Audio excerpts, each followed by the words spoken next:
We will call the meeting to order this evening. Good evening and welcome to the Town of Sykesville Mayor and Town Council meeting. Today is a sunny April 24th, 2023.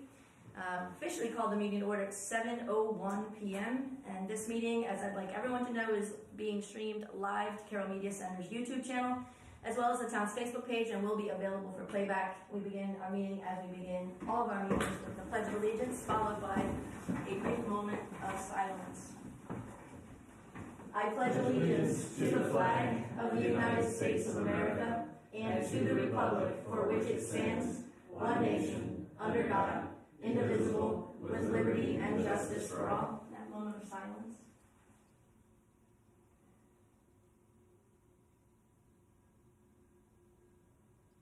Okay, everybody. Thank you. All right, we have one member of the public here. Welcome. Are you happy? Are you signed up for public comment, or are you just here to observe? Well, welcome. We love it. Thank you. So we will move on to the first item of our agenda, which is actually the consent agenda, inclusive of only our minutes from April 10, 2023. Has everyone reviewed the minutes? Have they been updated? That was my next question. We had a dangling participle, no end of one particular sentence. Wait for the voice behind the curtain to tell us if the minutes have been updated. Great powerful eyes, has not yet spoken. I think I just heard no. No? A motion to approve the consent agenda with corrections pointed out earlier today. Thank you, sir. Good call. Do we have a second? Second. Okay, so we have Councilman Grassley with the first and Councilman Dyer with the second. All in favor, please raise your hand and say aye. Aye. Aye. That's all of us. The motion passes unanimously. The minutes are approved. Second item is an item of new business, and our first of two in that category. The first is to consider, discuss, and act upon resolution number 2023-04 already. A resolution supporting the allocation of space at the site of the old Robert Moton High School for a museum. Is there any need for any discussion? I'm sure everyone has reviewed the resolution, and in fact we had a representative of the Friends of Robert S. Moton nonprofit appear before us, I think in early March, and we were given the opportunity to ask questions and have those answered. Is there any need for discussion amongst staff?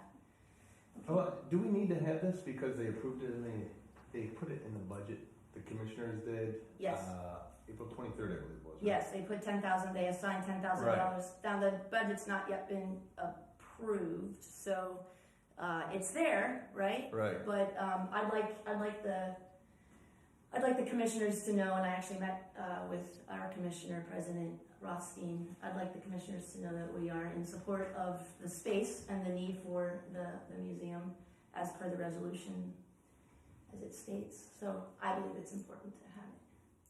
Have they received any other letters, do you know, from other municipalities? Yes, I'm sure that they received one from Westminster, a resolution that was submitted to them from Westminster, and I believe they actually replied with a letter from the Board of Commissioners as well to Westminster.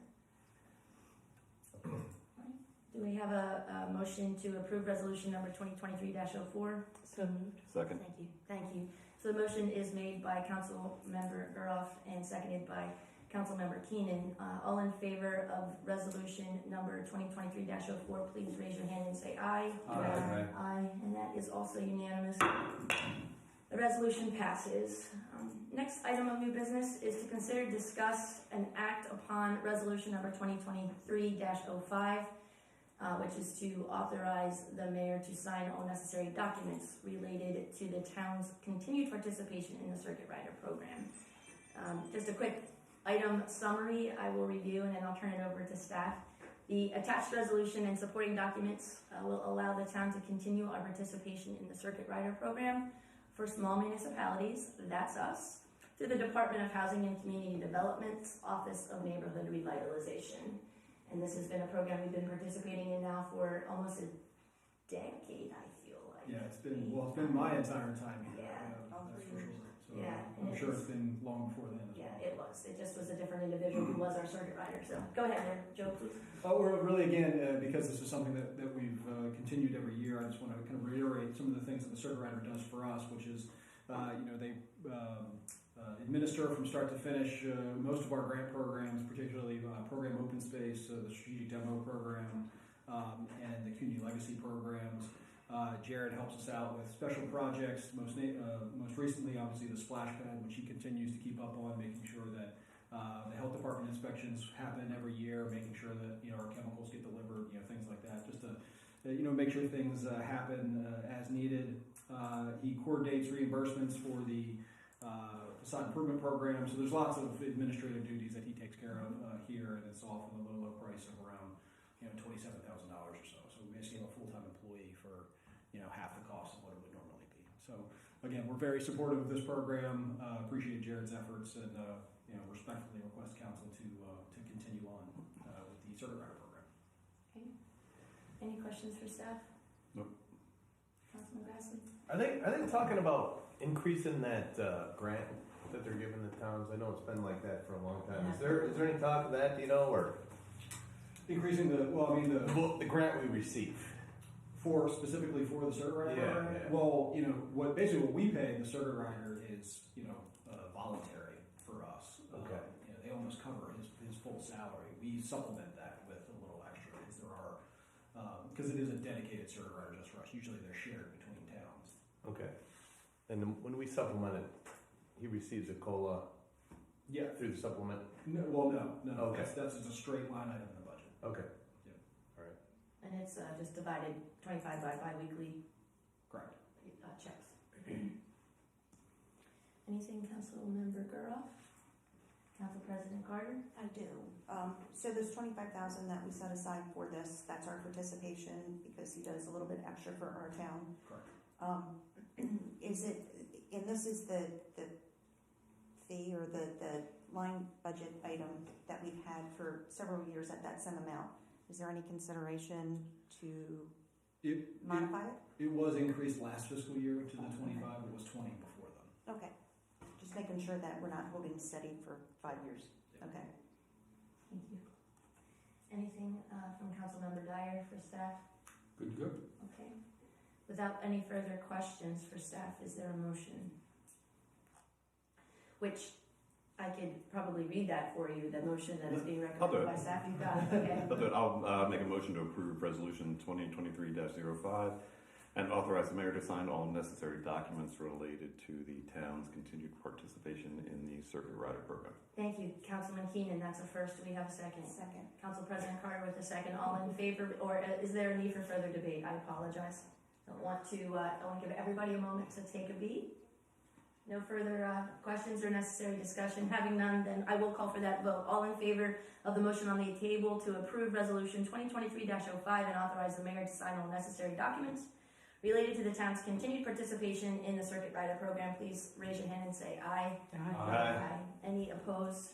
Okay, I thought that was everyone. So again, the motion passes unanimously. Thank you, everyone. And I didn't start out the meeting by saying, but there is time for me to do it now. We are going to break a record this evening. So all right. No, let's get I feel confident saying so right now. No Plus Jeremiah. Jeremiah's not No here. Jeremiah. All right. I didn't say that out loud, did I? You know he's watching right now too, by the way. So I'll start out with our announcements and reports. The first of these announcements is that the next meeting is Monday, May 8th, 2023, right here, same channel, same time. Second announcement is that we have volunteer opportunities available on the Historic District Commission and the Police Auxiliary. If you're interested and want to have any more information about volunteering with the town, please email us at town@sykesville.net. And the most important of all of these announcements this evening, as far as I'm concerned, is that we have an election day coming up on May 2nd. May 2nd, which is our upcoming Tuesday. May 2nd. A week from tomorrow. A week from tomorrow, if you can imagine that. So, that being the next election, it is here in the town hall, right here in the council chambers at the townhouse. Please come vote only once, but early and not often.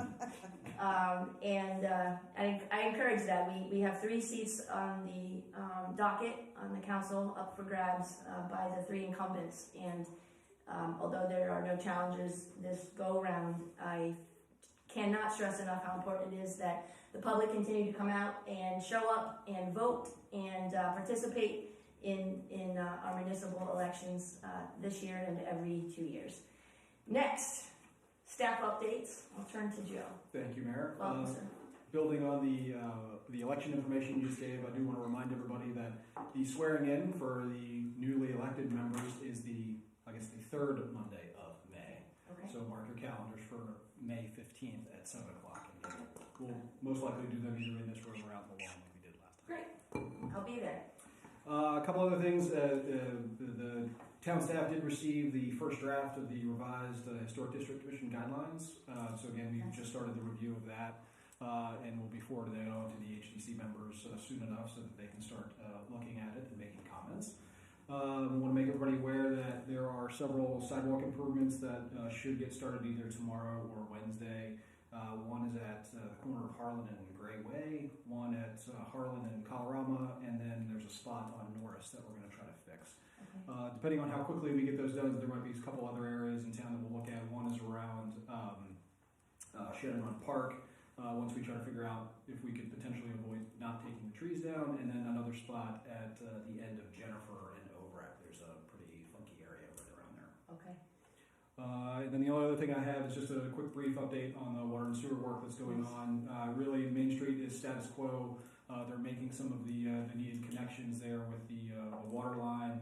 They're still waiting to figure out exactly what to do with some of the lining issues that they had on the south end of town. So until they get that resolved, you probably won't see much work happening down there.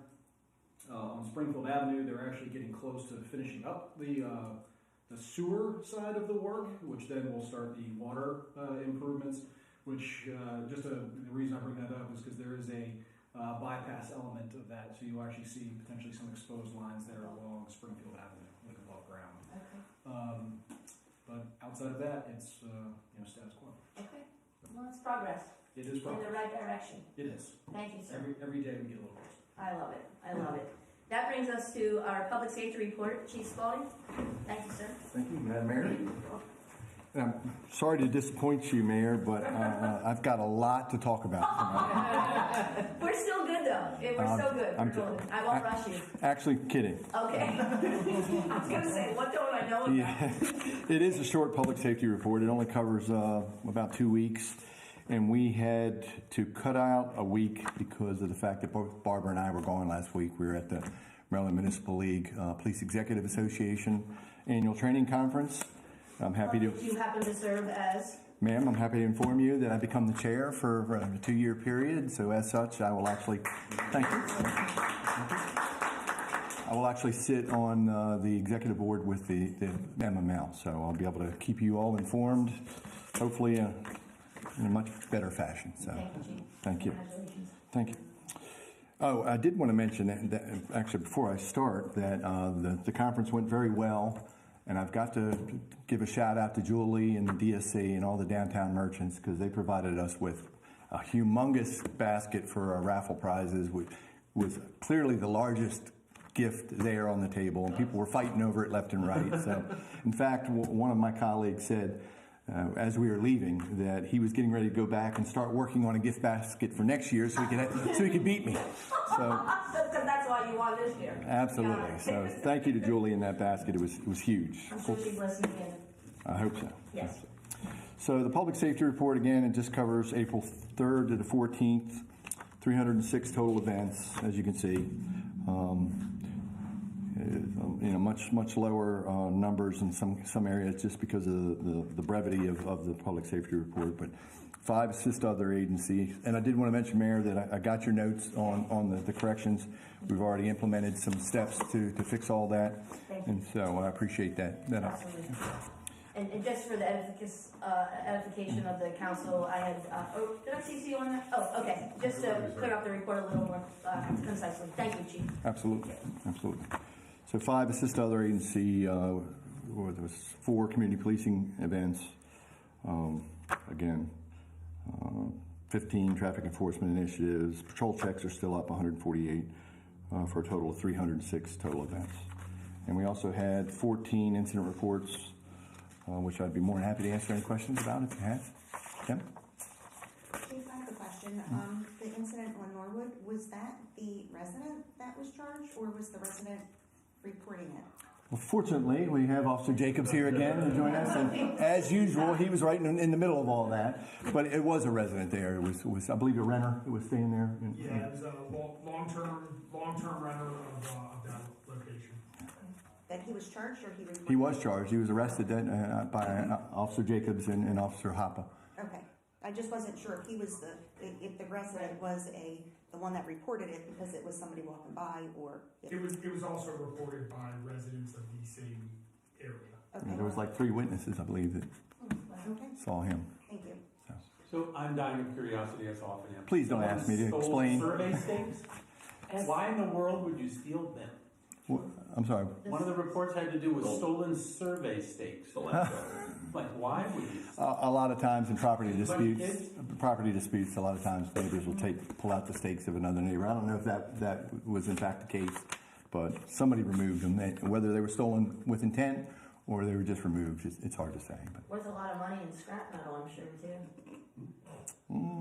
I think it's worth more money in getting resurveyed. Yeah, That's true. Okay. That really stinks. Yeah. And actually, we took that report right in the midst of taking the multiple thefts from motor vehicles that we handled. Wow. And we're up to 21 victims now total. In some of those cases, I should say, the car handles were tried, but the doors were locked. So even if someone tried a car and we had a report, we captured them as a victim. So not every one of those 21 victims had something stolen. In many cases, if there was nothing in their value, nothing was stolen, but we still captured that person as a victim if they reported that somebody entered their car. But no breaking and entering, it's all just Not one. unlocked or locked.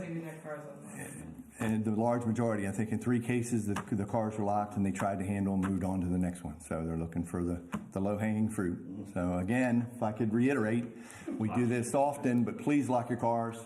If you don't lock your cars, at the very least, remove anything from the interior that'll be stolen. Sunglasses, change, loose change. I think there were some earbuds taken, some jackets, knives, flashlights, things of that nature. Wow. Yeah. Thank you, Chief. Yeah. That stinks. So. Well, any other questions about any of the reports? I have 2 questions. Yes, ma'am. Number 67, Can you explain what an emergency petition of female subject is? Yes, anytime we're called to an incident that involves somebody who's exhibiting signs of a mental health crisis, if they articulate or if evidence is developed that they're harm to themselves or others, then we're required by law to take them to the local hospital for an emergency petition, where they're evaluated and sometimes held up to 72 hours prior to being released. So we get a lot of those, quite honestly. Was this a self-report? Are they mostly self-reported? Or? Generally, they're not. Generally, it's someone that calls us. I don't know in this case. I don't recall if who called, but someone obviously felt concern for this person's welfare and called us, and we took appropriate action. Thank you, Chief. Yes, That's a group home down there. Oh, is that what that is? Okay. Yep, you're right. Okay. Yeah. And number 75, negligent driving on Springfield Avenue, single car collision. Was speeding determined to be a factor? That was Officer Young that handled that. It was not. It was actually the person had fallen asleep, had not slept all night and worked very early in the morning and had fallen asleep. Officer Young did charge her with negligent driving, fail to remain alert, and things of that nature. There was extensive damage to the guardrail and some signs there, and quite honestly, she was lucky she didn't kill herself. Oh, Yeah. okay. Yeah, very dangerous. All right, thank you. Yes, ma'am. I'm always concerned about the speeding. That seems to be a chronic problem at certain times of the day on Springfield going down the hill, so I was just curious, but Sure. that sounds awful. Okay, thank you. Anything? One last thing real quickly, I know. No, you're still good. Our record is 31 minutes. Okay, so we're going to beat that, I promise you. Yeah. I did want to point out excellent work by Officer Hoppe. I know I had promised this to you and the community some time ago about reestablishing or updating our town business directory. Yes. And actually, it was initially Officer Darby was working on it, and then he left. And Officer Hoppe picked it up, and she's just done a phenomenal job of going to every single business in town, getting contact information, after-hours phone numbers, what type of security they have. Just did a phenomenal job. So now every one of our officers has an updated list of every business in the town. So this is a valuable source of information. And this, of course, will help us when we need to reach out and notify people of events that are happening in town that may affect them. Excellent. And then if I could suggest, and thank you so much for that, and thank Officer Hopper for us. Not that we have a lot of turnover, thankfully, on our main street or in our downtown district, but when you come and others leave, it might be good maybe to stay in contact with Julie about that. And if she's on the lookout and knows that that's something that she's going to get to you guys, that would be a good idea. Of course. I assumed you did a yearly update, along with the emergency plan. We tried to, and it's hard to stay up with. Obviously, there is a lot of turnover, and in times it gets difficult to always go out and follow up. But Officer Hoppus is on it now, and I feel very confident that she will continue to stay on top of it. That's great. Thank you so much. Absolutely. I did want to real briefly mention about the catalytic converter thefts, because I know that had come up the last meeting, I believe. Sergeant Lacey did an excellent analysis, and this is where his true value is really realized. An excellent analysis of all the catalytic converter thefts, not only in our town, in the county, but in adjacent communities. I actually reached out to Howard County and Baltimore County just to get a sense of where the trends are. And I'm happy to say that in our county, this was initially 15, now it's actually up to 17. So there's been 17 total throughout our entire county. Again, we've only had one, knock on wood, so far.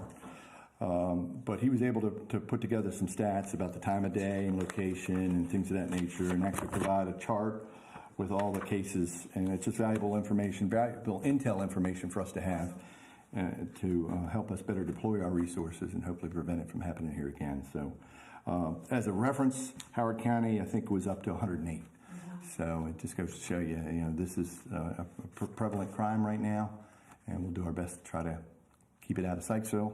Or if it does come to Sykesville, we'll do our best to try to capture and charge those that are responsible for it. So, yeah. And lastly, I did want to mention another thing Sergeant Lacey has done with the thefts from auto. He's taken the initiative to put together a Crime Watch bulletin. And as you know, we posted it on Facebook as well as on the Ring Neighbor app. Actually, that went out to 3,920, they call it push notifications, went out to 3,992 people, just notifying them of the issues here in town with the thefts from vehicle. But Sergeant Lacey has taken it a second step and has put together this Crime Watch bulletin, which is going to be mailed to every single resident in our community. And again, it just gives information on what's happening and how to prevent it from happening. So I thought it was a great initiative on his part to take it one step further, and hopefully we'll reap the benefits of it. I'm sure we will. We may not even know it, but we will, I'm sure. I mean, just people being aware is a good step. That's the key. Yeah. That's the key. Thank you, Chief. Yes, And, ma'am. Thanks, Sergeant Lacey, for us, too. I certainly will. Any other questions? No? Great. Thank you, Chief. So we have no treasurer's report, nor do we have a treasurer. So, I mean, here, We do have a in the room, we do have a treasurer, but I miss his socks and shoes, so, okay. So that is all of our staff updates. And I turn to anyone at the table in no particular order. Are there any council updates or council reports or committee reports, commission reports? Anyone? DSC, we have our Art and Wine Festival coming up Saturday the 6th. We do have volunteer opportunities still available, and tickets are still available. I know people wait to see what the weather's going to be like. Westminster's got rained out or pre-canceled last weekend because of the Saturday storm. They just went ahead and canceled in advance, so I understand people waiting for weather. But we've got over 50 domestic and international wines and some non-alcoholic options. Garrett Mabe will be providing music, and 30 artists and art demonstrations with 5 food trucks. And the only other thing I want to touch on, I just want to thank everybody's support for the DSC's purchase of the building on Main Street. It went to settlement on Monday the 17th. Keys are in hand, and we are looking forward to moving forward with the building and getting it up and ready to go. Awesome. Thank you very much for everybody's support. Absolutely. Unanimous agreement on all of that. Thank you. Anyone else on my right? Just the upcoming movies and all that other stuff. We just had spring cleanup this weekend, and that went very well. Miller Cooper's looking great. And getting ready for the movies and music in Miller Cooper, and more to come, hopefully, on the skate park competition as well. Thank you, Councilman Burroff. Council President Carter, anything from the HDC perspective? Yes, the Historic District Commission has a meeting this Wednesday at 7 o'clock here in the townhouse. We have several applications to review, and we will meet for the first time with our 2 new members. We're looking forward to that. Looking forward to that. And as Joe had mentioned, we're looking forward to the draft of the new guidelines. It already looks better. It already looks better? Yeah. Okay, great. I think that anything looks better than what it currently is, but yes, we're looking forward to it. Fantastic. No, that's great. It's been a long time coming, and it's grant funded, and it's a wonderful day. Yes. Councilman Dyer. Nothing that the citizens should worry about. Everything's going along fine. Okay, fantastic. I do have one question for Joe. What's the procedure for dealing with people who are parking, like with their campers or trailers on town streets for an extended period of time?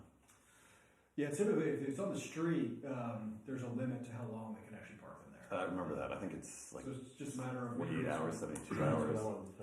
There's 3 on the section of Hawk Ridge coming up. If you come off of Carroll, Yep. Hawk Ridge, and they'll be on your left. There's 3 lined up there right now. I don't know what the procedure is in dealing with those, but they've been there a while. We'll reach out to the property owner. Okay, I think it's that one big property. Right there in the corner. Thanks. Thank you, excuse me. Thank you, Councilman Keenan. I actually have an announcement, and I just want to make sure I have. Yeah. So I'm excited about Friday. Friday is Arbor Day here in Maryland, and it's Arbor Day here in Sykesville. And Sykesville Parks and Recreation, in coordination with the town of Sykesville and the mayor, we are celebrating Arbor Day. We're going to plant 5 trees in Miller Cooper Park. Some of you may remember or know that we had to remove a couple of trees that were dead as doornails and were really causing a lot of problems for the splash pad. So we will be replacing those couple of trees with 5 new ones. So if you do the math, Jeremiah, that's a 2 to 5 ratio. So we're super stoked about that. And so anyway, Arbor Day celebration is at Miller Cooper Park this Friday morning at 9 a.m. All are invited. And I'm going to be, I have invited 2 5th graders who participated and actually one of them won first place in an art contest. Another one earned an honorable mention in a statewide Arbor Day annual art contest. And so those 2 young ladies will be joining me in planting the tree that we plant at our celebration.